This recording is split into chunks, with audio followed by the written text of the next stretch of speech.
Hello, welcome back. If you're here to learn how to color correct and grade your videos, I have 3 different ways you can use 3 different Adobe apps that will also let you save as a preset. And I'll go over some other apps that you can use along with some videos and channels to help you learn how it all works. The 3 apps we're going to look at today are Premiere Pro, Photoshop and Lightroom. In my opinion, Premiere Pro and Lightroom are the easiest to use, with Photoshop offering a lot more complicated effects that do the exact same job, but it gives you a lot more versatility in what you can offer. It also is a good platform to understand how Photoshop works and how the tools in Photoshop are actually the same tools just spread into Lightroom and Premiere Pro.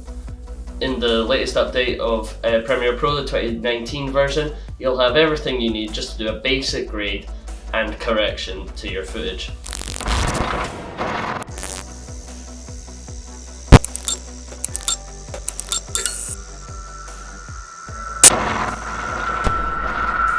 So starting off in Premiere, we're just going to have a look in the color workspace here.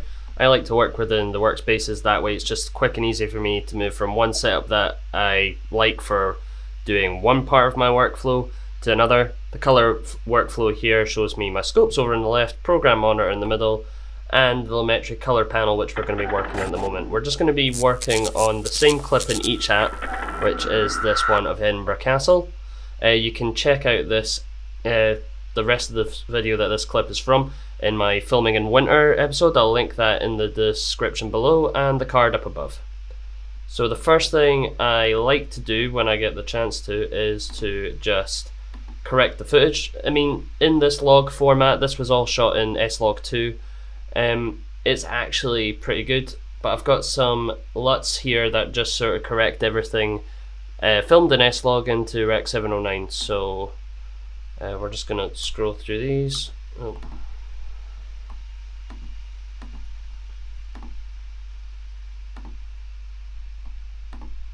And I'm just flicking through, looking to see what gives me the right kind of look.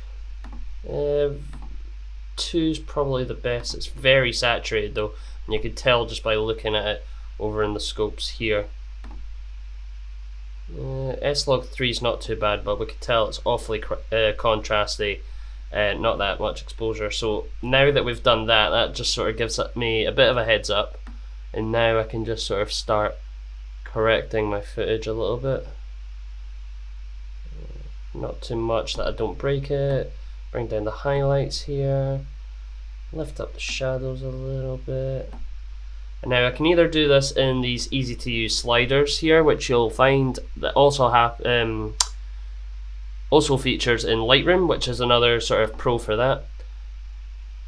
Or we can go over to curves, which is normally how I prefer that. So if I reset all this, I can kind of get a more smoother gradient between my highlights and my shadows, whereas if I use the sliders, it is kind of just only raising like the high point of my highlights and not really sort of, and doesn't affect my midtones, whereas this kind of just sort of affects everything, and by doing that the image shouldn't break as much.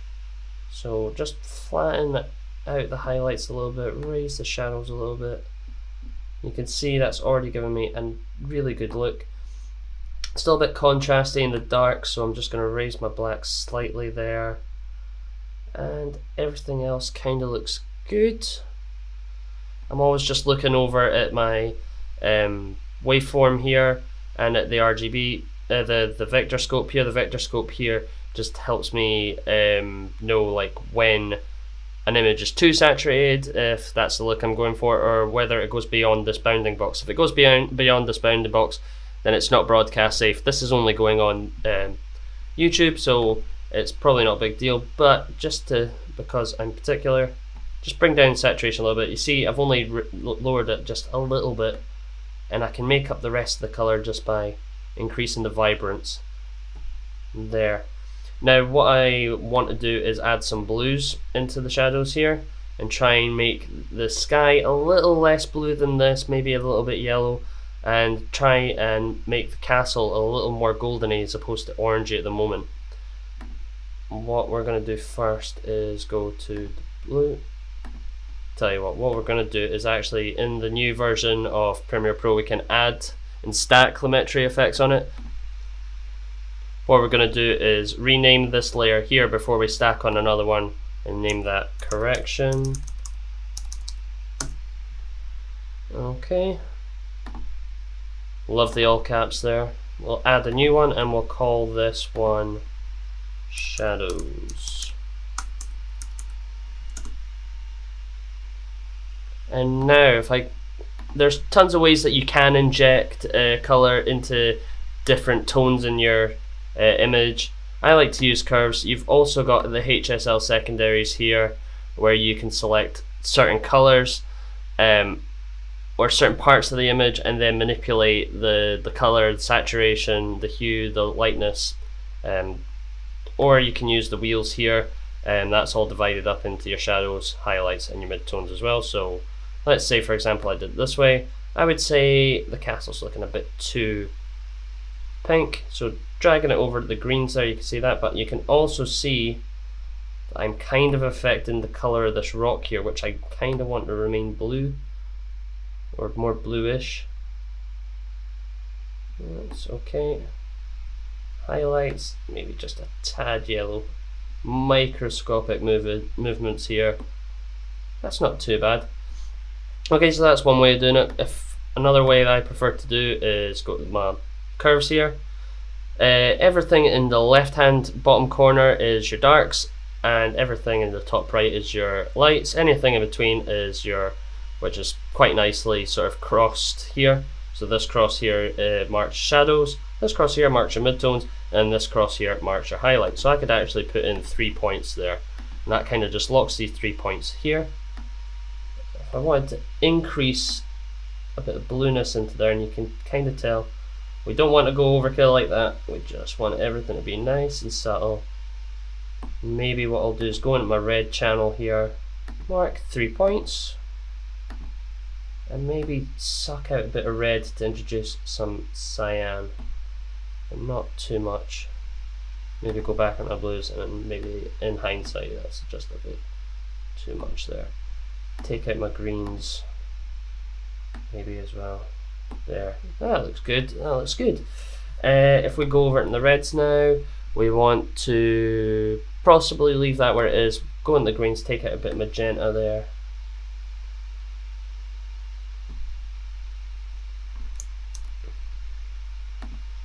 Mark, mark, mark.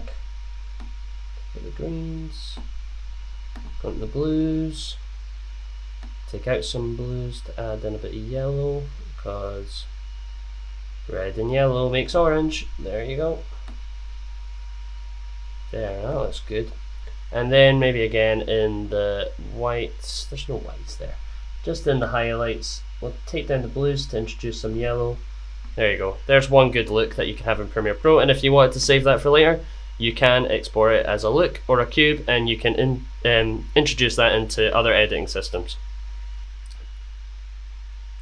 Next, into Lightroom, I have imported this still from my sequence in Premiere Pro. This is just the same log profile here. It's just a JPEG, not a video, so you can actually work with video here. This here is gonna look a bit odd to everybody. This is something that we generate from, let me just reset this, from an app called Lut Generator. Basically, this multicolored sequence of lines in a square is called a HUD, and this is what the Lut Generator outputs to you. So then you can copy and paste the same settings from the image we're about to grade onto this, and then it interprets that footage to create a LUT. So now if we go back into our image, we can start color grading this, and what you'll find is very similar features that we found in Premiere Pro, which is great if you love using sliders, if you love using curves here. You notice that we've not got an RGB curve though, it is just a linear a luma curve here. But in terms of color, if you love playing around with color, if you love manipulating color, you do have a very, very good HSL hue saturation luminance tool, which I feel is a lot better than what is offered in Premiere Pro. So let's start with our corrections. As you can see, I can't have an input LUT here to do the corrections for me. So what I just need to do maybe is increase the blacks there and make the darks a little bit more like that. You also notice we don't have the same tools that we get in Premiere Pro. We only have this histogram here, not as good as a waveform, but we'll make it work. Okay, so in terms of tone, that looks okay. We can go over to, you know what, reset that. So that's how I would do it in the sliders, but you know me, I like using the curves, so we're just gonna reduce that. It's a bit too much there. That looks good. Keep that detail in the stonework here. I could make that a little bit darker. Could just bring down my black slightly. There you go. Yeah, we're not breaking the image if we do that. That's fine. Maybe increase the whites just a tad. It kind of looks a bit softer there. If I bring down the mid-tones, that looks alright. So now when I go into the HSL here, I can really start playing around with the colors. So if I wanted the sky, which is typically blue, if I want to make that more yellow, all I need to do is just drag everything down there, make it a bit more golden. The only thing about this is you can't really sort of select certain parts of your image. If you change the yellows all together, then every yellow in this is going to change.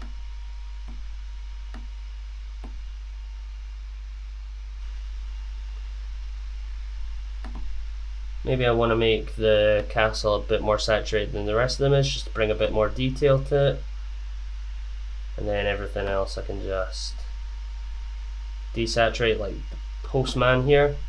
Didn't even notice that when I was filming. There's a wee van here and what looks like a postman there. So super red, or just bring that down just so you don't notice it as much. Greens, no greens, just maybe in the sky a little bit, so we can make the sky pop a little bit. Ooh, see, it's great for sky work like that. I'll just try and make this a little bit like that.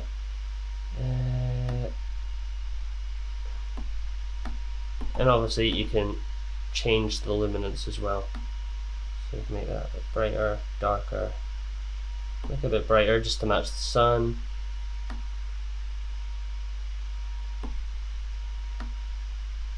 That's enough. You also got split tone in here, so again an easy way just to introduce some color into your shadows here. So I can change that to blue, increase the saturation. Now all the shadows on the side of the castle, the stonework here down in the front of the esplanade, you can make that like super blue, or just a touch, and the highlights, which will probably include most of the highlights in the castle as well as the sky, we can make that just a little bit more golden, like a yellow, and just watch that there. Perfect. And you can switch between the balance to see what you prefer. Maybe not that saturated, try and let the colors that we introduced here in the HSL just pop a little bit more. Yeah, just a little bit more. There. So now how do we export this look? We right click on the image at the bottom, go to develop settings, copy settings, copy all that. Now it's worth noting you cannot use the crop tool, you cannot use any of the radial brushes or gradient filters, you cannot use clarity, which is really good when you're editing your photos. It creates a bit of local contrast as well as desaturating everything, makes everything look very crispy and frozen. I quite like that in pictures. But you cannot attach, you cannot apply that to your grade or your LUT. You can't export it into the LUT generator. The same with dehaze here or any of the effects like vignetting or lens correction. But like there is ways to do that in different sort of editing setups that you're using. So now we just paste these settings. Go to right click, develop settings, paste settings. See that's changed.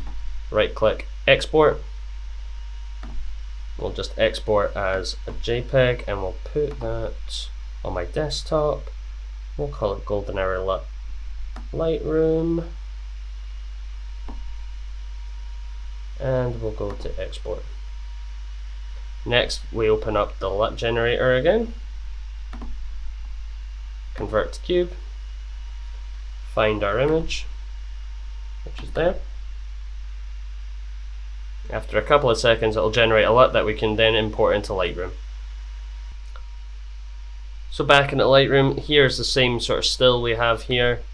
We can just go to Creative, import a LUT this way, go to Desktop, Golden Hour Lut Lightroom, and that's the LUT we have. You can turn that on and off to see the difference. It actually looks really good for a nice teal and orange look. The good thing about this is you can adjust the intensity the way you want, so if you want it stronger, if you want it weaker, and you can still adjust it even in this. You can still adjust your highlights, your exposure, your tint, if you want to make it colder, warmer. And finally, we're looking at how we can create our own LUTs and export and color grade within Photoshop. So here's one I made earlier.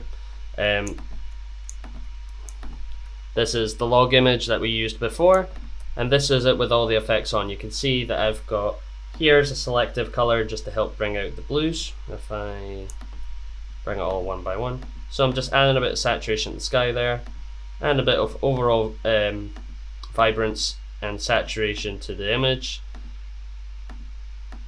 Next, this is a very sort of mild,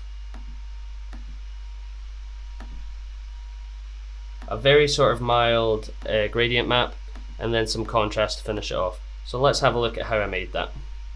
First, import your image here.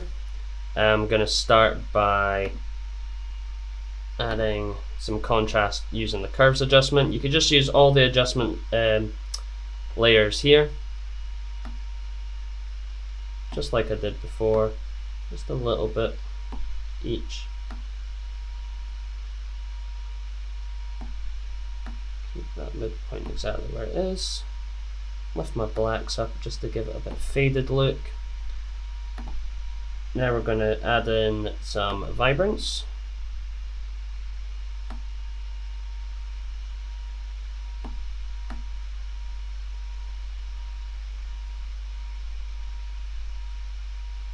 Probably about there's good.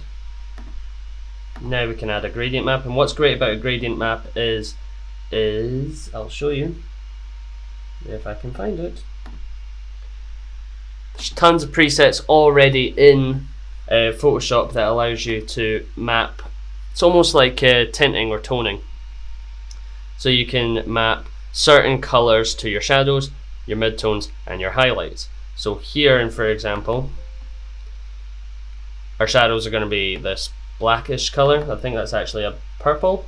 Okay, you've got a color in between your midtone here, which is kind of like a plush pink, and there's a bit of a darker sort of purple, all the way up to a light pink there. And so say I wanted to use this look here. Doesn't look that great, but you can drop the opacity on it, so you could just add the faintest of things. And if you wanted to desaturate that so it's a bit more obvious, so if I take that up to full whack again, doesn't look all that natural. Just adding a little bit in. But where the real strength in this is, it's a bit like what I was showing you earlier about stacking and layering lumetri layers in Premiere Pro, so you can add in your shadows, your contrast, and whatever. You can also do the same with the gradient map, and what I like to do is just add the soft light, take vibrance back up, just double click on the circle there,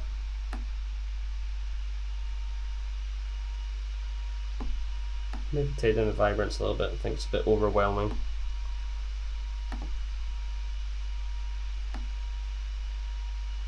Playing around with the blending mode, like you can see there more in the shadows at the pinks there. Maybe if I desaturate everything and then I try to actually make it look like we've done in the other images. So we'll go here and we'll create our own. You can use a list of different presets that they've got here. The photographic toning is the best place to look at. There's color harmonies as well. Very mental. Special effects, let's see what's in here. That doesn't look all that bad, but we'll make our own, okay? So in the shadows we want blue, maybe like a really dark blue, a little desaturated, good. We had yellow in our highlights. I just want to make this really light. And our midtones we want it to be quite orangey and golden. It's quite saturated, but quite bright.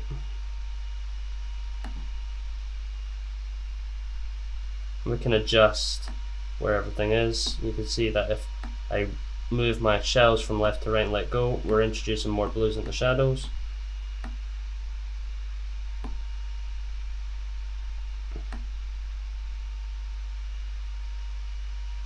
You can actually just copy that just by clicking on it, so then we're stop gapping where everything is. Maybe they make that more saturated actually. Okay, so that's set on normal. We're going to set that to soft light, introduce some saturation back in, so we've got a little bit of our original image there. Bring down the opacity on our gradient map.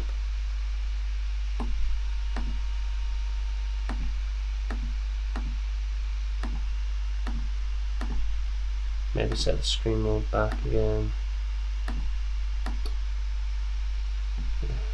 Go back to soft light now that I've realised that the opacity is there, so that's it on, off.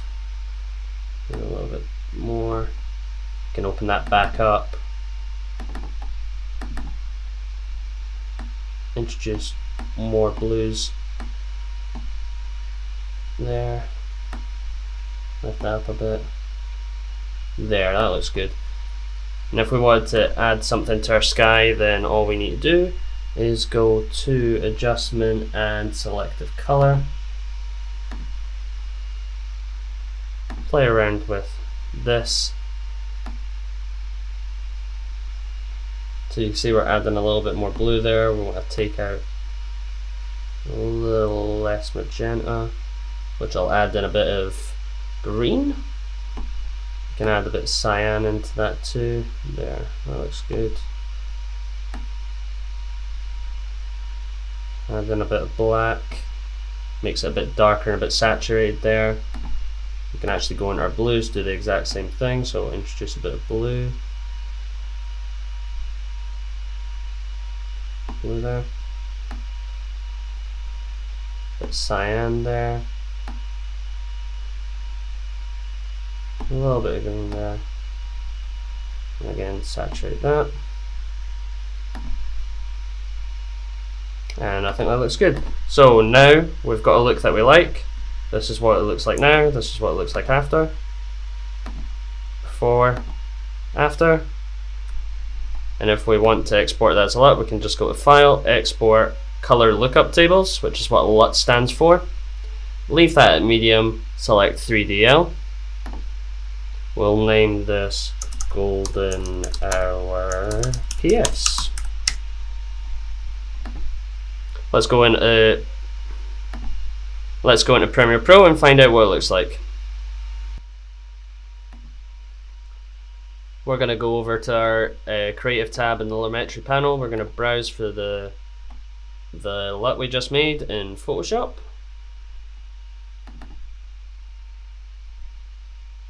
That's it. After and before. After, before. And what you'll find is what you could see with what we did in Photoshop is there's a lot more control over well, we can add gradient maps, which are brilliant for adding things to your highlights, your midtones, and everything in between, applying colors to different tones, which is brilliant when you're color grading. If you know Photoshop well enough, you can add different effects, different colors, and it works in terms of layering and stacking. which is what we said at the beginning is a great amount of control when you're color grading. So then you can apply effects on top of that, like noise reduction, or you can apply blur effects and then map it to that. So yeah, pretty happy with that look there. 3 different ways that you can apply your color grade using 3 different apps, no matter your skill level or how you've learned. So if you're a Final Cut user, you might want to check out Magic Bullet Looks by Red Giant or Film Convert. These are really easy tools. I know that Final Cut doesn't really have a lot in the way of the same sort of color tools that Premiere Pro might have, but these 2 plugins you can add to this. They're great wee apps. They involve color wheels, they involve all the tools, as well as a few presets that you might want to use. If you want to check this out more, you can check out Ryan Connolly over at Film Riot. I've got a link in the description below and a card up above. If you want to see how he uses these, just do a quick and dirty color grading correction before he sends his films off to a colorist. He also uses this for most of his YouTube work. These plugins also work in Premiere Pro and DaVinci Resolve and After Effects. So if you don't like the built-in color tools that you have in your designed app, then you might want to check these out as well. They are paid for apps, but you can download a free trial. Just to also say that this video is no way affiliated with Film Convert or Magic Bullet Looks. They're just sort of plugins that have been used by others, something I look into, but it might be worthwhile you checking out as well. And like I mentioned earlier, DaVinci Resolve is a really good color grading app. It's a good all-in-one editor which comes with a free trial that you can try. You can buy the Pro version, which gives you a lot more features. The free one, it does limit you to a couple of things which I haven't quite checked out yet. As I said, the compositing tools and that almost rival After Effects. Color grading is top notch with all the scopes you need, all the tools you need to really fine tune your color grade, as well as parallel stacking and serial stacking, so you can fine tune that even more, whilst being able to export your LUT when your footage is done. So you can just drop that onto your clip or send it off to a colorist, other editors for future projects. If you want to go see how Resolve looks and see some tutorials, I recommend you go and visit Casey Faris. He does some amazing tutorials over there. He also creates his own LUTs using his business Ground Control. I'll leave a link to his channel in the description below and the card up above.